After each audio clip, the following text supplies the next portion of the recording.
Hello students, कैसे हो आप सब लोग। तो आज की वीडियो एक बार फिर से आपके लिए बनाने के लिए तैयार हम। तो पिछले वीडियो के अंदर हमने क्या किया था, कॉमन पोटेंशियल के बारे में और energy loss on sharing charges के बारे में बात की थी। उसका डेरिवेशन हमने किया था। आज हम नेक्स्ट डेरिवेशन की तरफ चलते हैं अपने। तो नेक्स्ट टॉपिक जो आज का है हमारा वो क्या है भाई, polar and non polar dielectrics. Polar and non polar dielectrics. देखो ये जो पोलर और नॉन पोलर डाइलेक्ट्रिक्स हैं ये हमने पहले भी किया था। तो इसके अंदर सिर्फ हम डेफिनेशन बताते हैं। अगर हमारे पास नॉन पोलर डाइलेक्ट्रिक्स की बात आती है, नॉन पोलर डाइलेक्ट्रिक्स, तो देखो भी नॉन पोलर डाइलेक्ट्रिक से पहले मैं आपको डाइलेक्ट्रिक बता देता हूं कि डाइलेक्ट्रिक होते क्या है। डाइलेक्ट्रिक हमारे पास क्या होते हैं, एक इंसुलेटर की तरह काम करते हैं। ठीक है, इंसुलेटिंग मटेरियल होते हैं जो क्या करते हैं, ट्रांसमिट करते हैं इलेक्ट्रिक करंट को विदाउट एक्चुअली कंडक्टिंग इलेक्ट्रिसिटी। ठीक है, यानी इसको बोल देते हैं दीज आर द इंसुलेटिंग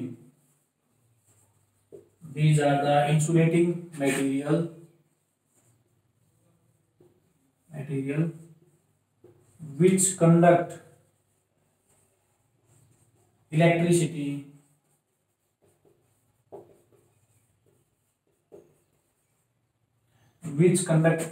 या फिर हम चार्ज बोल सकते हैं। कब कंडक्ट करेगा भाई, विदाउट एक्चुअली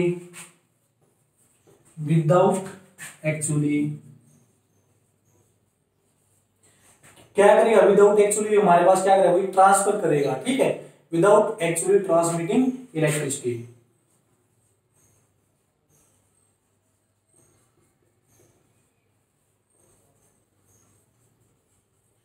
इलेक्ट्रिसिटी भी बोल सकते हो और इसकी जगह क्या भी बोल सकते हो, चार्ज भी बोल सकते हैं। ठीक है, विच कंडक्ट इलेक्ट्रिक या विच conduct charge without actually transmitting. ठीक है, यानी क्या करेंगे, एक बॉडी से जब दूसरी बॉडी को क्या करेगा, ट्रांसफर करेगा, तो एक्चुअल में ट्रांसफर वो नहीं होगा। ठीक है, तो ये क्या होते हैं, इंसुलेटिंग मटेरियल की तरह हमारे काम करते हैं। अब बात आती है हमारे पास पोलर और नॉन पोलर डाइलेक्ट्रिक्स की।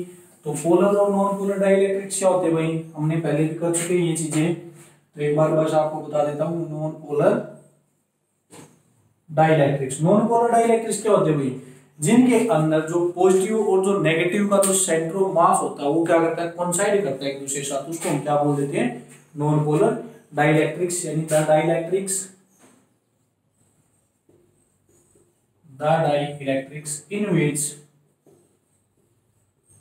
in which the center of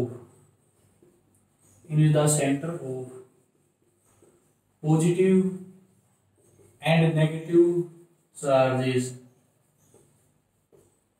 are, charge किसी का मॉलिक्यूल भी बोल सकते हैं, are coincide with each other. जब दोनों का जो सेंटर वो क्या करेगा, कोइंसाइड करेगा, तो उसको हम क्या बोल देते हैं, नॉन पोलर डाइलेक्ट्रिक्स हम बोल देते हैं। इसके अंदर हमारे पास जो एग्जांपल आते हैं वो हमारे पास कौन कौन से आते हैं, जैसे भाई हाइड्रोजन हो गया हमारे पास, ठीक है, नाइट्रोजन हो जाता है, और CO2 हो गया। ठीक है, ये हमारे पास क्या होते हैं भाई, H2 हो गया। तो ये क्या आते हैं आपके नॉन पोलर डाइलेक्ट्रिक्स के अंदर आ जाते हैं। ठीक है, अगर हम बात करते हैं पोलर डाइलेक्ट्रिक्स की, सिर्फ पोलर डाइलेक्ट्रिक, तो इसके अंदर क्या होगा, सिर्फ डेफिनेशन वही है। पोलर डाइलेक्ट्रिक्स के अंदर क्या हो जाएगा, the dielectric in which the centre of the positive and negative charges are not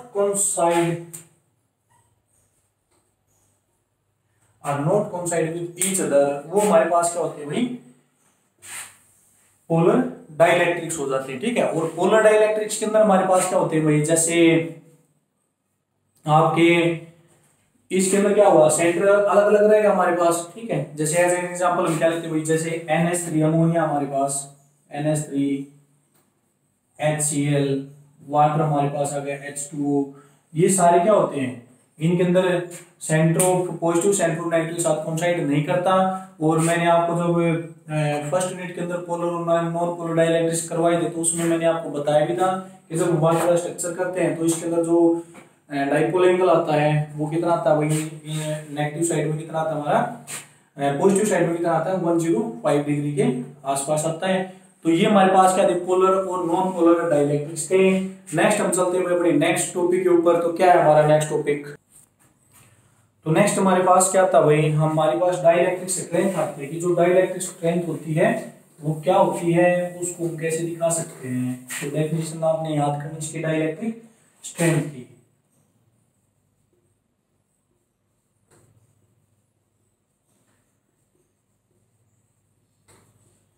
देखो भाई डाइलेक्ट्रिक स्ट्रेंथ क्या होती है कि स्ट्रेंथ किसी भी चीज की, तो और किसकी दिखा रहे हैं हम यहाँ पर, डाइलेक्ट्रिक। डाइलेक्ट्रिक हमारे पास क्या होते हैं, इंसुलेटर होते हैं।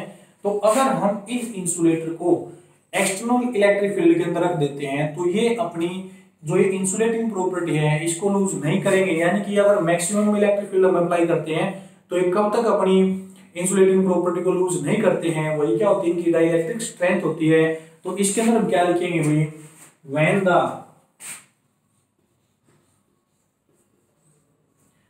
the dielectric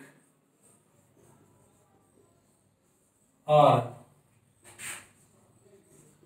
put into a strong external electric field,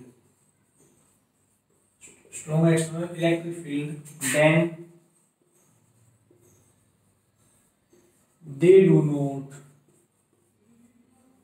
lose their insulating property. Their insulating property is known as dielectric strength.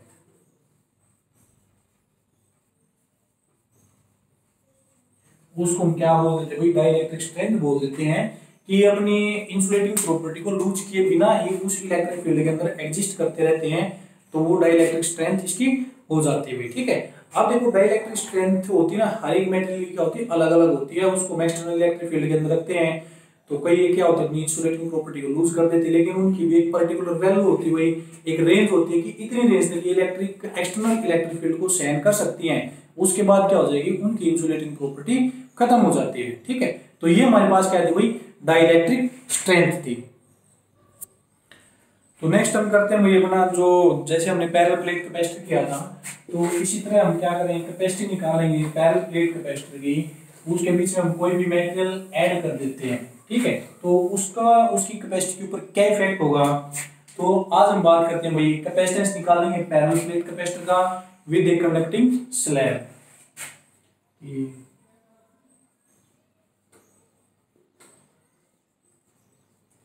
Capacitance of a parallel plate capacitor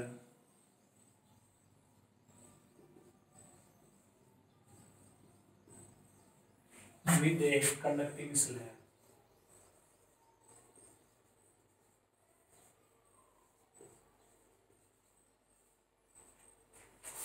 Capacitance of a parallel plate capacitor with a conducting slab, यानी कि हम क्या करेंगे, parallel plate capacitor लेंगे, उसके बीच में हम क्या रख देंगे, एक कंडक्टिंग स्लैब रख देंगे और फिर हम उसकी क्या निकालेंगे, कैपेसिटी या कैपेसिटेंस हम निकालेंगे।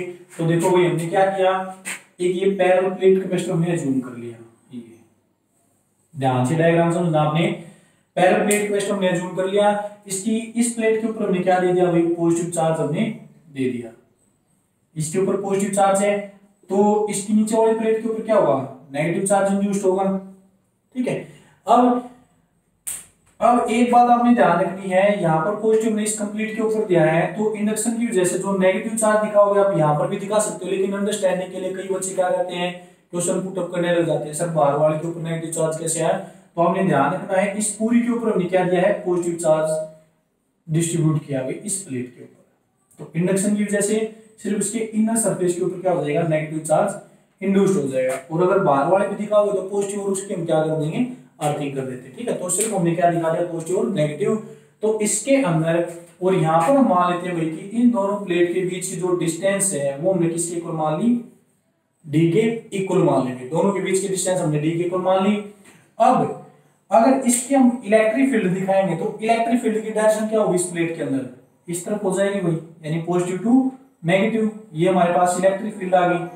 अब इसके अंदर हम क्या करते हैं, हमें क्या दिखाना है, कंडक्टिंग स्लैब, यानी इसके बीच में हम क्या कर देंगे, कंडक्टिंग स्लैब रख देते हैं। यानी कि ये हमने क्या माने, कंडक्टिंग स्लैब रख दी इस पैरेलल प्लेट कैपेसिटी की दोनों प्लेटों के बीच में भी, ठीक है। इसको हम क्या बोल देंगे, कंडक्टिंग स्लैब।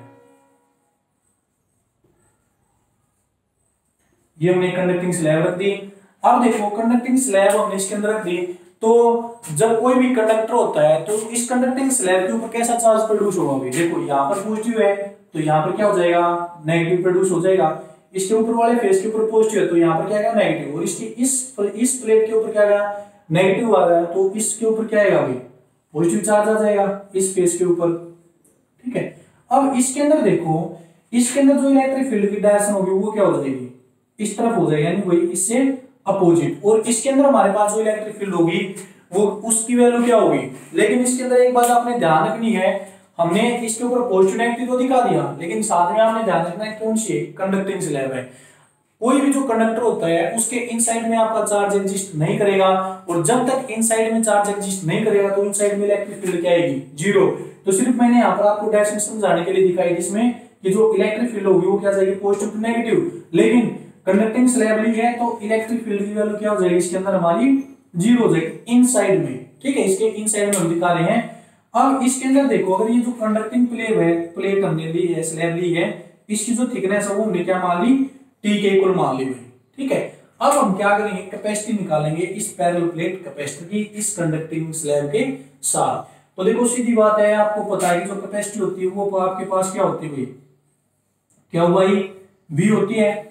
अब यहां से हमारे पास चार्ज मान लिया हमने, क्या वो चार्ज इसको दिया था भाई, इस कैपेसिटी एक प्लेट को, तो यहां से हम इसकी पोटेंशियल कैसे निकालेंगे, पोटेंशियल का फार्मूला हमारे पास क्या होता है, इलेक्ट्रिक फील्ड की टर्म में इलेक्ट्रिक फील्ड इनटू में डिस्टेंस, यानी हम क्या मान लेंगे डी। लेकिन देखो यहाँ पर जो पोटेंशियल आएगी, इलेक्ट्रिक फील्ड तो हमने ई मान ली इनटू में।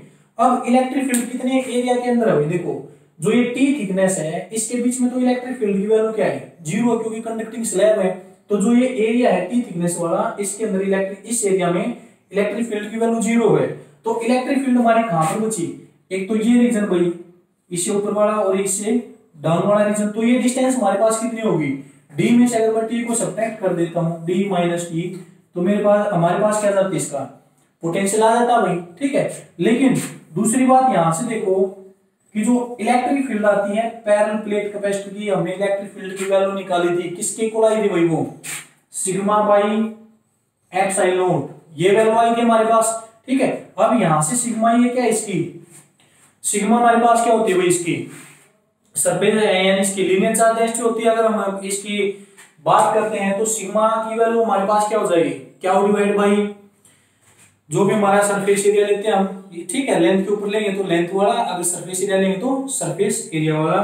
तो यहां से देखो E की वैल्यू क्या होगी, सिग्मा बाई एप्सिलॉन नॉट, और सिग्मा की वैल्यू क्या होती है, क्या डिवाइड बाई ए लेंगे, इसका सरफेस एरिया जितने भी एरिया के अंदर आई है। तो यहां से इलेक्ट्रिक फील्ड की वैल्यू आपकी क्या हो जाती है, क्या बाई ए एप्सिलॉन नॉट, ठीक है। और आपने एक बात इसमें ध्यान रखनी है, अगर हमने यहाँ पर चार्ज कैपिटल क्या लिया है फॉर्मूले के अंदर, तो यहाँ पर भी चार्ज आप क्या लोगे, कैपिटल क्या लेना, कंफ्यूज आपने नहीं होना है, ठीक है। कहीं स्मॉल क्या हो कैपिटल क्या हो, चाहे आप कंफ्यूज हो जाओ, मैं यहाँ पर ले दूं दो, एक स्मॉल क्या हो एक कैपिटल क्या हो, तो आप कंफ्यूज हो, तो मैंने क्या कर दिया, सेम कर दिया इन दोनों चार्जेस को। तो यहाँ से हमारे पास इलेक्ट्रिक फील्ड की वैल्यू आ गई। अब ये वैल्यू मैं पोटेंशियल के अंदर पुट करता हूँ, तो V की वैल्यू मेरे पास क्या जाती है भाई, E की वैल्यू होगी क्या divided by A epsilon not into में डी माइनस टी, ये वैल्यू आ गई V की।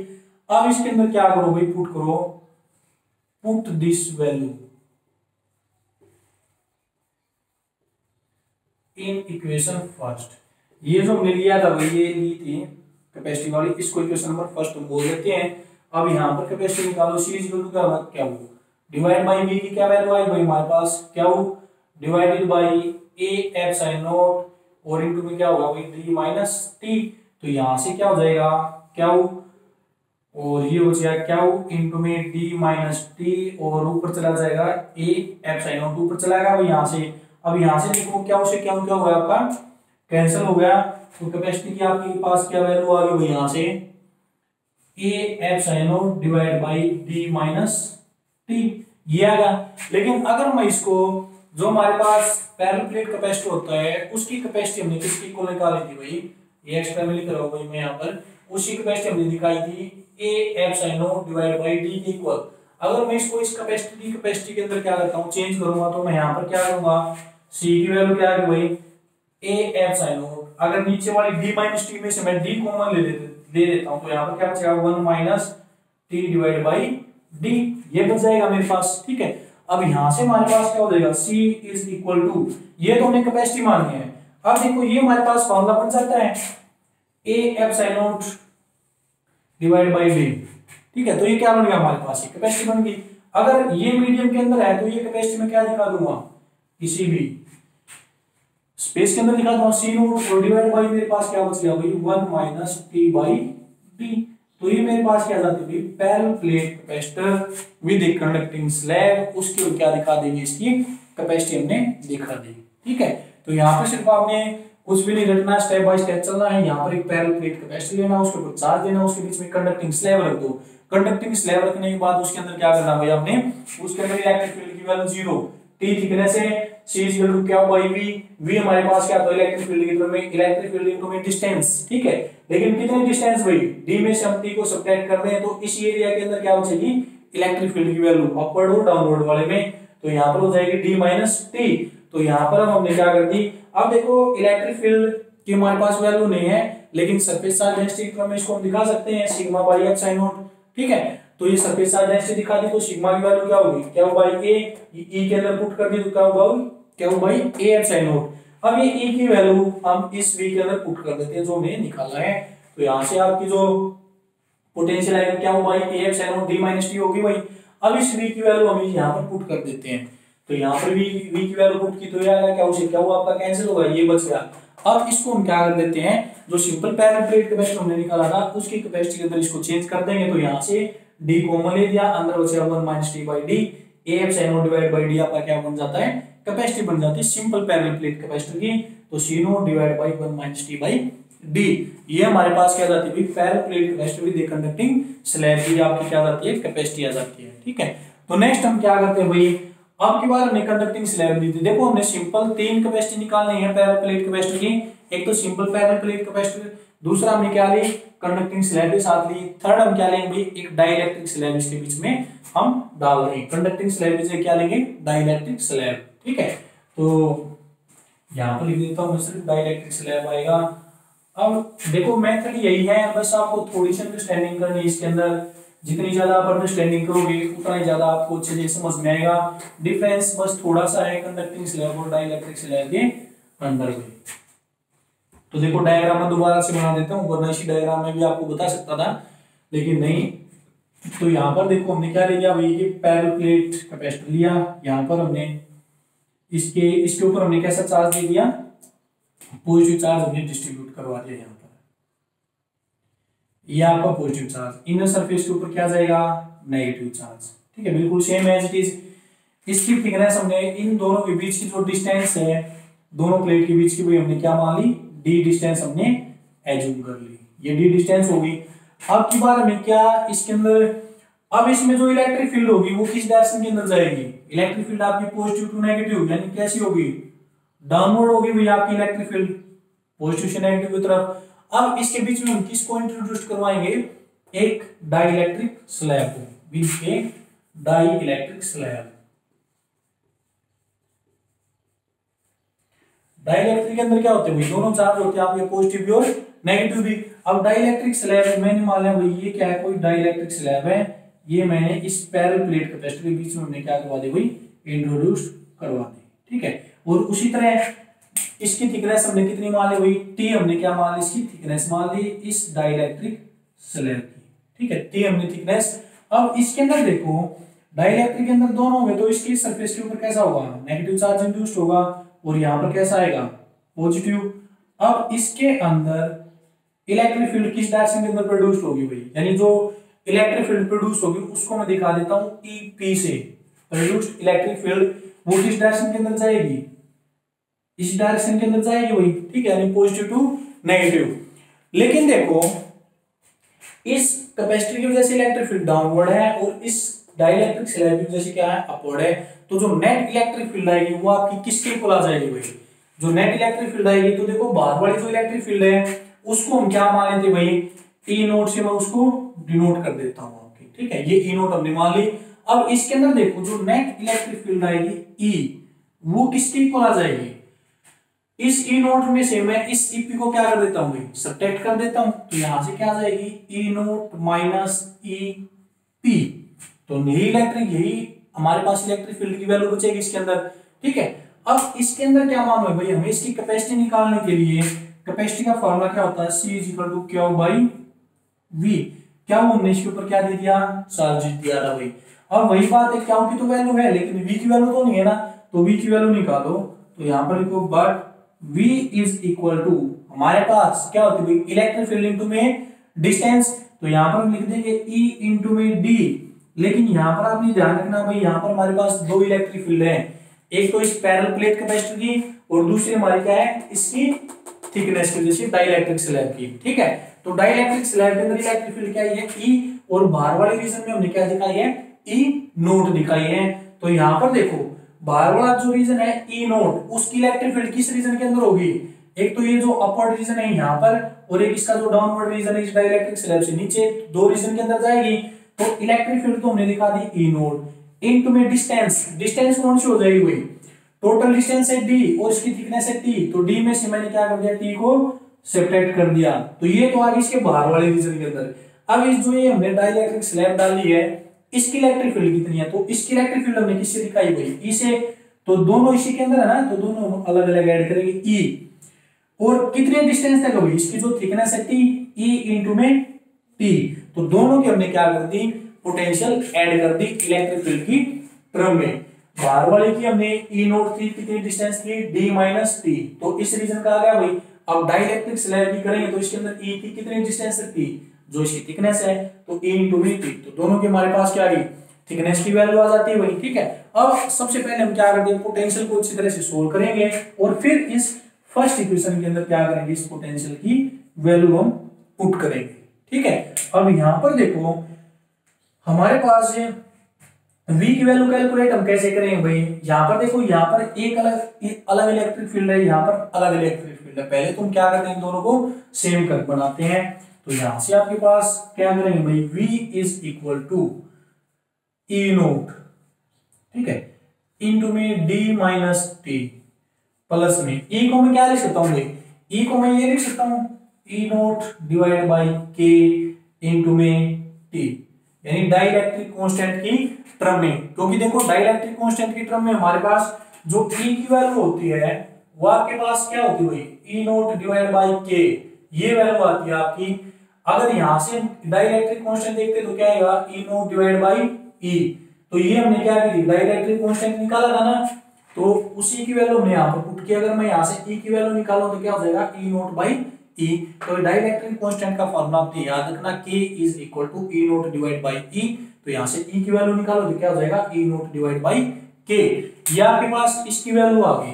अब यहाँ पर मैं वैल्यू ये पुट कर दी भाई। अब दोनों में से मैं क्या कर सकता हूँ, ई नोट को कॉमन निकाल सकते हैं भाई हम, ठीक है, तो ई नोट को कॉमन निकालेंगे तो V की हमारे पास क्या वैल्यू आ गई, ई नोट को कॉमन निकालो, तो ई नोट को हमने कॉमन निकाल दिया, अंदर क्या बच गया, D minus T plus T by के, हमारे पास ये वैल्यू बची हुई पोटेंशियल की, ठीक है।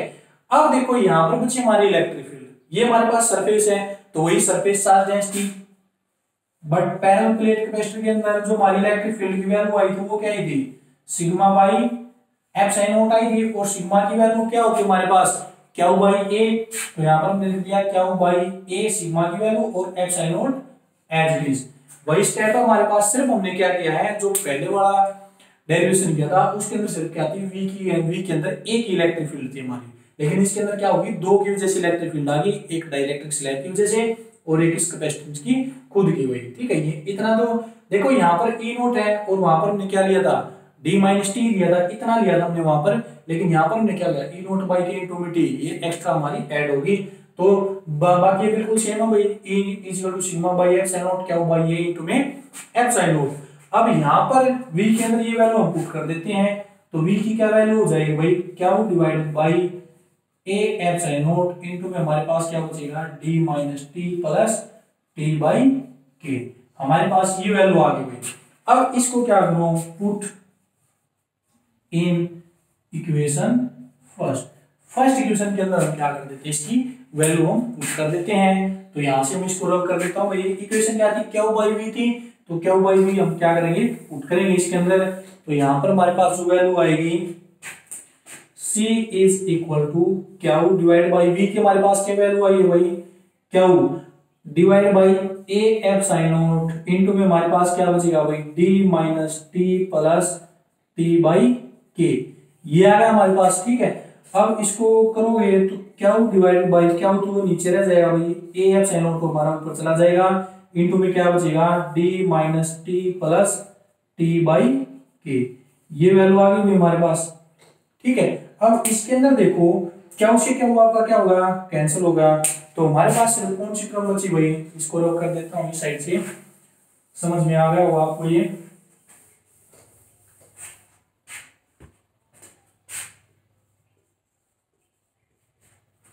तो यहां से देखो सी की आपके पास क्या वैल्यू आई है, ये आ गई भाई ए F sign not divided by D minus T plus T by K. ये वैल्यू आ गई हमारे पास। अब इसके अंदर हम क्या करेंगे भाई, ए एफ साइन नॉट हमारे पास ऊपर चला गया।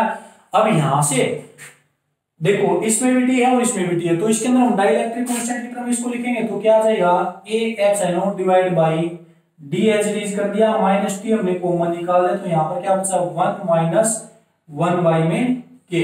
तो डाइलेक्ट्रिक कांस्टेंट की टर्म हमने क्या निकाल के दिखा दी, इसकी कैपेसिटी हमने निकाल के दिखा दी, क्योंकि हमने डाइलेक्ट्रिक स्लैब इसके अंदर इंट्रोड्यूस की थी। तो यहाँ पर डाइलेक्ट्रिक कांस्टेंट की टर्म में हमने इसकी वैल्यू दिखा दी।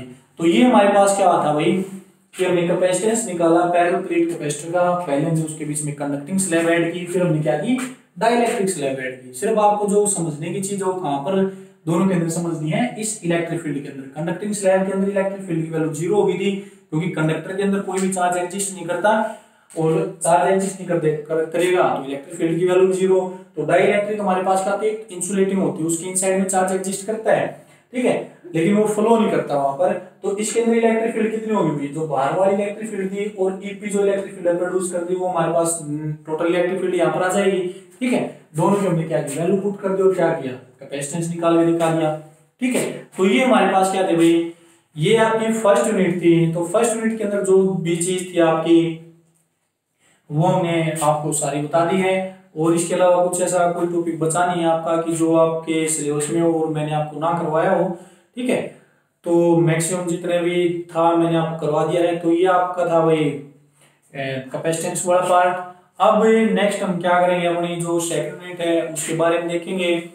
तो इसमें अगर आपको जो भी प्रॉब्लम लगे, जैसा भी कुछ भी हो, लेकिन इतना ध्यान रख लेना जो पैरेलल प्लेट कैपेसिटर का, ये बहुत ज्यादा इंपॉर्टेंट टॉपिक आपके, एक सिंपल पैरेलल प्लेट कैपेसिटर, एक कंडक्टिंग स्लैब और एक डाइलेक्ट्रिक स्लैब, तीनों में से क्या आता है, कोई ना कोई क्वेश्चन जरूर आता है आपका पेपर के अंदर, एग्जाम के अंदर।